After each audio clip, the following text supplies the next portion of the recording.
ओम शांति। आज की मुरली से हम सम्मान लेंगे। मैं आत्मा ब्रह्मा बाबा समान सरेंडर हूँ। मैं ट्रस्टी हूँ। आज बाबा ने जनक का मिसाल देते हुए कहा कि गृहस्थ व्यवहार में रहो लेकिन सरेंडर होकर रहो, ट्रस्टी होकर संभालो। हरीश चंद्र का भी बाबा ने याद किया। तो बाबा जनक की कई बार मिसाल देते हैं। राजा जनक माता सीता के पिता थे और शास्त्रों में क्या दिखाया है कि जब जनक वानप्रस्थी हो गए यानी बुजुर्ग हो गए तो उस समय उन्हें भी जैसे और राजाओं को भी दिखाते हैं कि वैराग्य आया कि मोक्ष की यात्रा करनी चाहिए, बुढ़ापे में मोक्ष की प्राप्ति के लिए कुछ यत्न करने चाहिए। तो राजा जनक को भी ऐसे ख्याल आया तो उन्होंने अपने राज्य में ढिंढोरा पिटवा दिया कि जो मुझे सेकंड में जीवन मुक्ति दे सकता है, कोई ऐसा है जो सेकंड में मुझे मोक्ष दे सकता है। तो काफी बड़े बड़े महात्मा धर्मात्मा आए। उन्होंने कहा ये तो बहुत मुश्किल है, इसके लिए बहुत तपस्या करनी पड़ती है, सेकंड में जीवन मुक्ति नहीं मिलती। किसी किसी ने कोशिश भी की कि सेकंड में मोक्ष मिलना, लेकिन असंभव सा कहते सब। उसके बाद एक साधु आए अष्टावक्र। अष्टावक्र उनका नाम क्यों पड़ा? क्योंकि उनके 8 अंग टेढ़े मेढ़े थे, हाथ पैर जैसे 8 अंग टेढ़े मेढ़े थे, इसलिए उनको अष्टावक्र कहते हैं।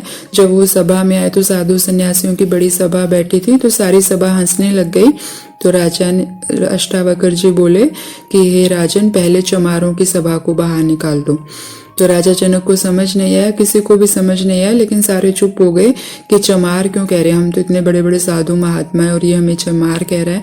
तो उसने कहा कि जो चमड़ी को देखते हैं वो चमार ही हैं, और तुमने चमड़ी को देखा किसके 8 अंग टेढ़े मेढ़े, और तुम सब हंसने लग गए कि ये क्या मोक्ष दिलवाएगा। तो उसके बाद राजा जनक को समझ आया, सारी सभा चुप हो गई कि ये ज्ञानी आत्मा है।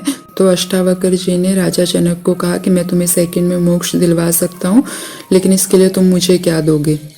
तो राजा जनक बोले कि मैं अपना सब कुछ तुम्हें देने के लिए तैयार हूँ। तो अष्टावक्र बोले ठीक है, तो दे दो, मैं तुम्हें सेकंड में मोक्ष दिलवा दूंगा। तो राजा जनक ने अपना सब कुछ सभी दरबारियों के सामने, ठीक है मैं आपको अपना सब कुछ देता हूँ, आज से सबके मालिक आप हो, लेकिन मुझे तो बस मोक्ष ही चाहिए। फिर उसके बाद सारी सभा चुप, सारे सब देख रहे हैं। तो अष्टावक्र जी बोले कि राजन, जिस सिंहासन पर तुम बैठे हो इसको तो तुमने मुझे दे दिया, तो ये तो मेरा हो गया। अब तुम सारी सभा के बीच में धरती पर बैठ जाओ, क्योंकि इस सभा में तो तुम्हारा अब कुछ भी नहीं है। तो राजा जनक जो पहले इतने बड़े सिंहासन पर बैठ रहे थे इतने सालों से, वो उठे सिंहासन से और धरती पर जाकर बैठने लगे। तो जैसे जैसे वो धरती पर बैठ रहे थे उन्हें मन बहुत भाग रहा था और बहुत ख्याल आ रहे थे, लेकिन अहंकार धीरे धीरे खत्म हो रहा था कि नहीं, मुझे तो मोक्ष चाहिए ही है। इसलिए वो सारी सभा के बीच में बैठ गए। सारी सभा बिल्कुल चुप है। जो अष्टावक्र जी थे वो बैठ गए सिंहासन पर जाकर बोले, राजन तू क्या सोच रहा है? तो राजा जनक बोले कि मैं सोच रहा हूँ कि अब मेरी महारानियों का और इन सब का क्या होगा, मेरे राज्य पाठ का क्या होगा। तो अष्टावक्र जी बोले कि आपने ये सब कुछ तो मुझे दे दिया है, और दूसरों की चीज के बारे में सोचना राजन पाप है, तो आप ये पाप मत करो और दूसरों की चीजों के बारे में मत सोचो। तो राजा जनक को समझ आई। राजा जनक जिसके बारे में भी सोचते मन विचार कर देता कि ये तो दूसरे की चीज और इसके बारे में सोचना पाप है। तो राजा जनक जो भी सोचते चुप हो जाते, मन धीरे धीरे शांत होने लगा और एकदम शांत हो गया, क्योंकि अब सोचने के लिए कुछ था ही नहीं, उनके पास कुछ था ही नहीं, उनका कुछ था ही नहीं जिसके बारे में वो सोचें। अब राजा जनक का मन बिल्कुल शांत था, और इस शांत मन में कहते हैं कि उन्हें अपनी आत्मा के साक्षात्कार हुए, आत्मज्ञान हुआ, और सेकंड में उन्होंने उस अंत इंद्रिय सुख का अनुभव किया। तो ऐसे जब मन शांत हो जाता है तो हम उसका अनुभव कर सकते हैं, और राजा जनक को सेकंड में मोक्ष मिल गया। तो इस कहानी की मिसाल बाबा बहुत बार देते हैं कि ऐसे जब भी हम बाबा को याद करते हैं तो जब हमने पहली बार, तो ऐसे ही जब हमने बाबा को पहली बार बाबा का, उस टाइम हम जीवन मुक्ति के यानी स्वर्ग के अधिकारी बन गए, तो हमें सेकंड में जीवन मुक्ति बन गई। उसके बाद राजा अष्टावक्र जी उठे और राजा को कहा, राजा जैसे तूने अब सोचा वैसे ही अब मैं राजा हूँ और मैं तुम्हें यहाँ नौकरी दे रहा हूँ कि इस राजपाट को सब तुम्हें संभालना है, लेकिन हमेशा याद रखना ये किसी और का है। जब तुम किसी और का समझ के ट्रस्टी होकर संभालोगे तो मन इधर उधर नहीं भागता है। तो ऐसे ही बाबा हमें समझाते हैं कि हमें रहना गृहस्थ व्यवहार में है, लेकिन ट्रस्टी होकर कि सब कुछ बाबा का है। और बाबा ने आज हमें कितना क्लियर समझाया कि जैसे ये शरीर है, अंतिम शरीर है, तो इसमें चित्तियां लगनी ही है।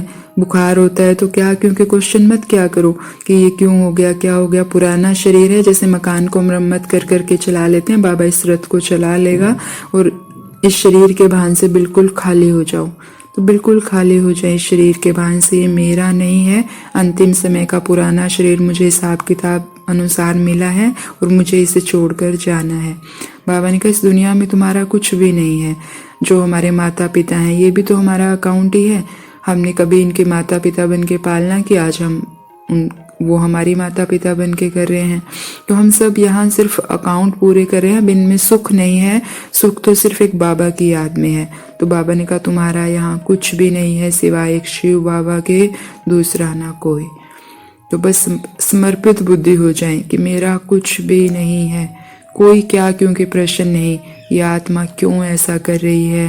बाबा कहते ड्रामा का ज्ञान ही नहीं अगर क्या क्यों आता है तो वो आत्मा ऐसा क्यों कर रही है। बाबा ने हमें बताया है कि हमने उसके साथ ऐसा किया था और वो रिटर्न कर रही है। मेरे शरीर के साथ ऐसा क्यों हुआ, सब बाबा ने बताया। तो सारे क्या क्यों खत्म, मेरा यहाँ कुछ भी नहीं, मेरा तो एक शिव बाबा, दूसरा ना कोई।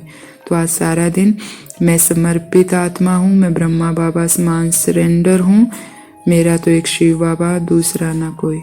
ओम शांति।